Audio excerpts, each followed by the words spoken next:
मेष राशि वाले के लिए कैसा होगा अक्टूबर 2024 नंबर 1। यह महीना मेष राशि के जातकों के लिए मिश्रित परिणाम लेकर आने वाला है। इस महीने आपको विशेष रूप से अपने स्वास्थ्य पर ध्यान देने की आवश्यकता पड़ेगी क्योंकि महीने की शुरुआत से ही आपकी सेहत में गिरावट आ सकती है और अगर आप उस पर ध्यान नहीं देते हैं तो आपको चिकित्सीय देखभाल की आवश्यकता पड़ेगी और अस्पताल भी जाना पड़ सकता है। आर्थिक रूप से बात करें तो आमदनी अच्छी होने के बावजूद भी आपके निरंतर खर्च बने रहेंगे जो आपको थोड़ी सी पीड़ा दे सकते हैं, इसलिए आपको धन के प्रबंधन पर सही ध्यान देना चाहिए। जहां तक करियर की बात है तो आप अपनी नौकरी में भरपूर मेहनत करेंगे। आपके वरिष्ठ अधिकारी किसी किसी बात पर आपसे बहस कर सकते हैं, लेकिन वह आपके काम की कदर करेंगे और इससे आपको नौकरी में अच्छे परिणाम मिलेंगे। आपको अपने विरोधियों से सतर्क रहना चाहिए। व्यापार करने वाले जातकों के लिए यह महीना बढ़िया दिखाई देता है। आपकी उम्मीदें पूरी होंगी और आप कामयाबी की राह पर आगे बढ़ेंगे और आपका व्यापार उन्नति करेगा।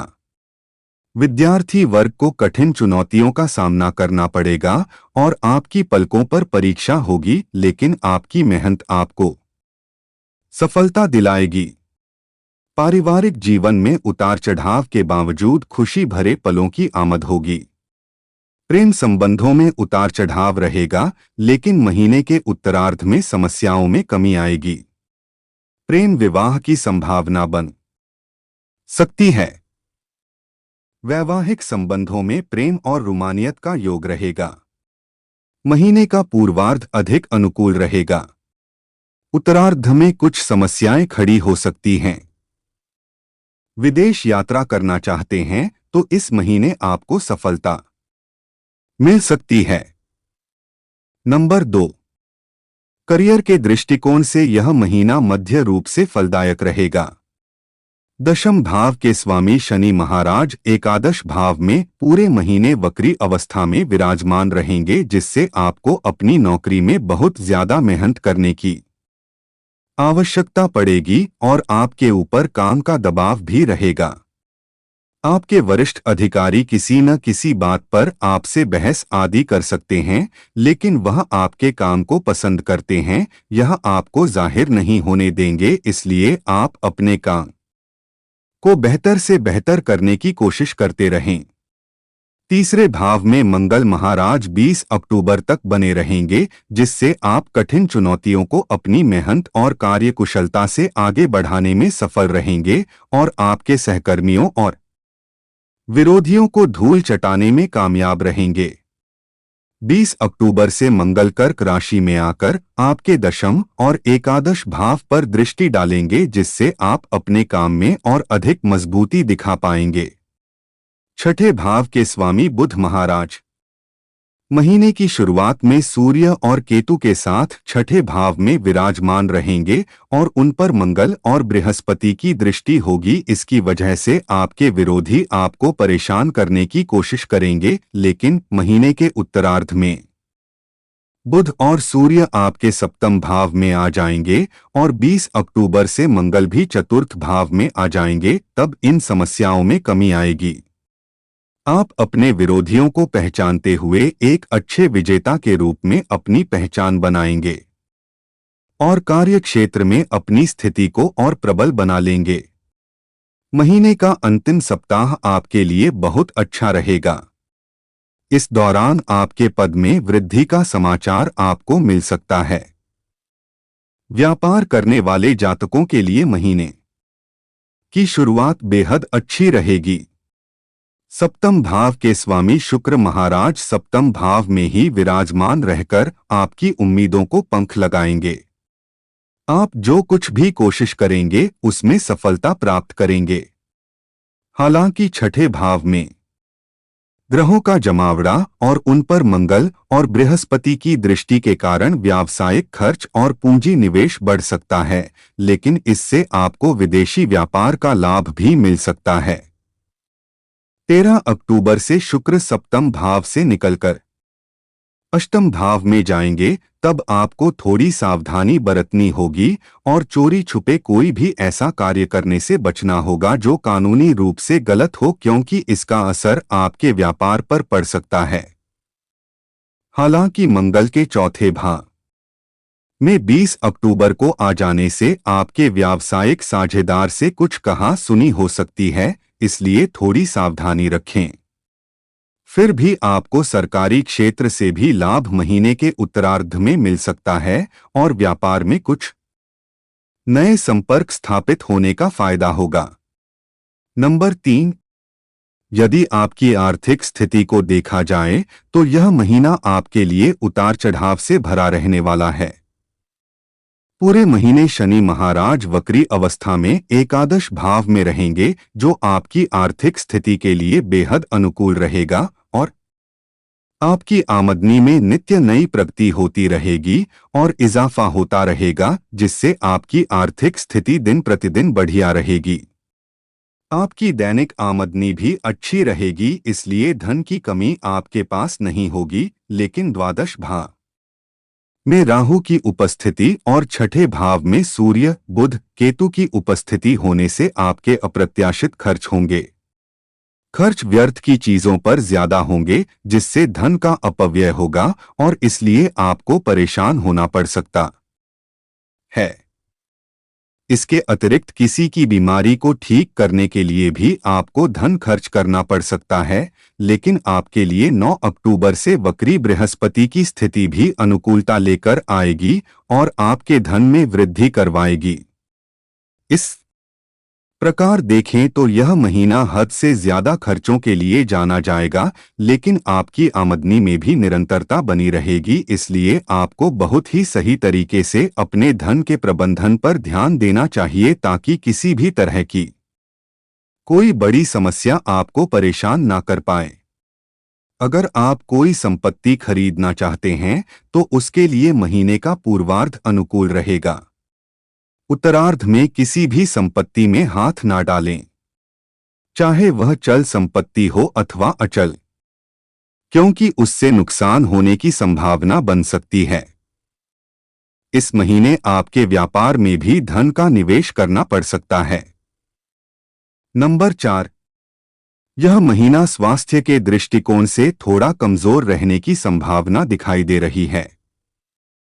आपके राशि स्वामी मंगल महाराज तीसरे भाव में विराजमान रहेंगे, जिससे आपको हर चुनौती के प्रति मजबूती प्रदान करेंगे और आप अपनी हर समस्या से लड़ पाएंगे। लेकिन 20 अक्टूबर से मंगल चतुर्थ भाव में आकर अपनी नीच राशि कर्क में विराजमान रहेंगे, जिससे आपको रक्त संबंधित समस्याएं और छाती में जकड़न और छाती में जलन आदि से संबंधित समस्याओं का सामना करना पड़ सकता है।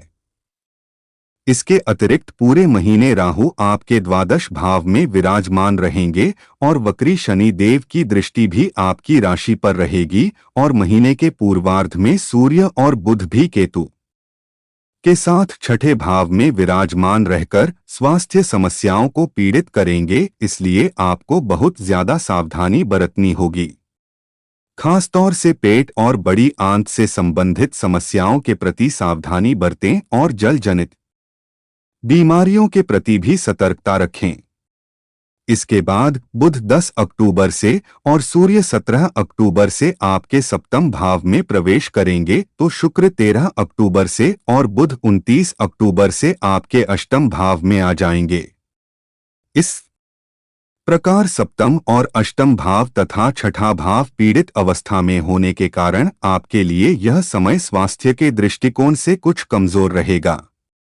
आपकी रोग प्रतिरोधक क्षमता भी कमजोर हो सकती है, इसलिए इस दौरान बहुत सावधानी रखें, खुद के प्रति लापरवाही ना बरतें और कोई भी समस्या हो तो तुरंत चिकित्सक से संपर्क करें, तभी आप समस्याओं से बच पाएंगे और अपने स्वास्थ्य को बेहतर बना पाएंगे। नंबर 5, यदि आपके प्रेम संबंधों की बात की जाए तो पंचम भाव के स्वामी सूर्य महाराज बुध और केतु के साथ महीने की शुरुआत में छठे भाव में रहेंगे और उनके ऊपर मंगल और बृहस्पति की पूर्ण दृष्टि रहेगी। इसके अतिरिक्त वक्री शनि पूरे महीने आपके पंचम भाव को देखेंगे, जिससे प्रेम संबंधों के लिए यह समय चुनौतीपूर्ण हो सकता है। आपको कुछ भी कड़वा बोलने से बचना चाहिए और कोई भी ऐसी बात अपने प्रियतम से ना करें जो उनको बुरी लगे। इस दौरान उन्हें निजी जीवन में कुछ समस्याओं का सामना करना पड़ सकता है। ऐसे में एक अच्छे साथी की तरह उनके साथ दें और हर दुख सुख में उनके साथ खड़े नजर आएं, जिससे उन्हें भी आपके प्यार पर भरोसा हो। महीने के उत्तरार्ध में जब सूर्य अक्टूबर के 16 से 17 को तुला राशि में आपके सप्तम भाव में प्रवेश करेंगे, तब समय अनुकूल रहेगा। अगर आप अपने रिश्ते को संभाल पाते हैं तो आपका आपके प्रियतम से अच्छे संबंधों का आपको लाभ होगा और आपके प्रेम विवाह की बात पक्की हो सकती है। इससे घर में खुशी आएगी। यदि विवाहित जातकों की बात करें तो महीने की शुरुआत में सप्तम भाव के स्वामी शुक्र महाराज सप्तम भाव में ही विराजमान रहेंगे और द्वादश भाव में राहु तथा दूसरे भाव में देवगुरु बृहस्पति की उपस्थिति रहेगी। इससे आपके वैवाहिक जीवन में मधुरता रहेगी। आपस में प्रेम और रुमानियत के योग भी बने रहेंगे, जो आपके रिश्ते को बहुत ही हल्का और अच्छा बनाकर रखेंगे। आपस में प्रेम बढ़ेगा, परिवार के प्रति जिम्मेदारियां का निर्वहन भी भली प्रकार करेंगे और एक दूसरे को बराबर सम्मान देंगे। हालांकि इस दौरान आप विवाहेतर संबंधों के प्रति आकर्षित हो सकते हैं। इसके बाद 10 अक्टूबर से बुध आपके सप्तम भाव में प्रवेश करेंगे और 13 अक्टूबर से शुक्र सप्तम भाव से निकलकर अष्टम भाव में आ जाएंगे। इस दौरान रिश्ते में प्रेम तो रहेगा, लेकिन कुछ कहासुनी होने की स्थिति बन सकती है। फिर 17 अक्टूबर को सूर्य महाराज भी आपके सप्तम भाव में आ जाएंगे। इससे रिश्ते में तनाव बढ़ेगा। जीवन साथी की अहम भरी बातें आपके दिल को तोड़ सकती हैं। 20 अक्टूबर से मंगल कर्क राशि में चतुर्थ भाव में आकर अपनी चतुर्थ दृष्टि से आपके सप्तम भाव को देखेंगे और बुध 29 अक्टूबर को आपके अष्टम भाव में चले जाएंगे। इस प्रकार सूर्य और मंगल जैसे गर्म प्रकृति के ग्रहों का प्रभाव सप्तम भाव को दूषित बनाएगा और इससे आप दोनों के बीच लड़ाई झगड़े की स्थिति बनेगी।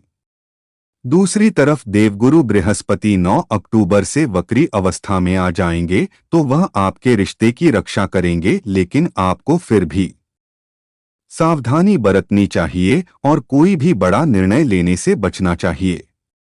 इसी से आप अपने रिश्ते में परिपक्वता बना पाएंगे। नंबर 6, यह महीना पारिवारिक तौर पर ठीक-ठाक रहने की संभावना है। महीने के पूर्वार्ध में दूसरे भाव के स्वामी शुक्र महाराज सप्तम भाव में विराजमान रहेंगे और नवम भाव और द्वादश भाव के स्वामी देवगुरु बृहस्पति आपके दूसरे भाव में विराजमान रहेंगे, जिससे परिवार में महिलाओं और बुजुर्गों का दबदबा रहेगा। उनके अनुसार निर्णय परिवर्तित होंगे, लेकिन घर का माहौल अच्छा रहेगा। घर में किसी का जन्म हो सकता है अथवा किसी का विवाह आदि शुभ कार्य की शहनाइयां बज सकती हैं, जिससे घर में बहुत अच्छा माहौल रहेगा। पूजा पाठ और शुभ कार्य होंगे, लोगों का आवागमन होता रहेगा, जिससे घर में रौनक लगी रहेगी। 20 अक्टूबर से मंगल महाराज आपके चौथे भाव में अपनी नीच राशि कर्क में प्रवेश करेंगे। यह समय पारिवारिक जीवन में थोड़े तनाव बढ़ा सकता है।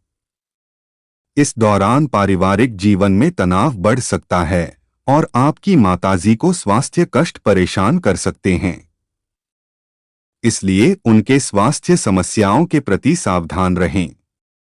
किसी भी विवाद को ज्यादा बढ़ने से रोकें, क्योंकि वह बड़ा रूप लेकर परिवार की शांति को भंग कर सकता है। दूसरे भाव के स्वामी शुक्र महाराज 13 तारीख से आपके अष्टम भाव में प्रवेश करेंगे। इस दौरान परिवार को किसी संपत्ति में हाथ डालने से बचना चाहिए, नहीं तो उसमें नुकसान हो सकता है। ससुराल के लोगों से आपके परिवार के लोगों का तालमेल बैठेगा और आपस में प्रेम बढ़ेगा।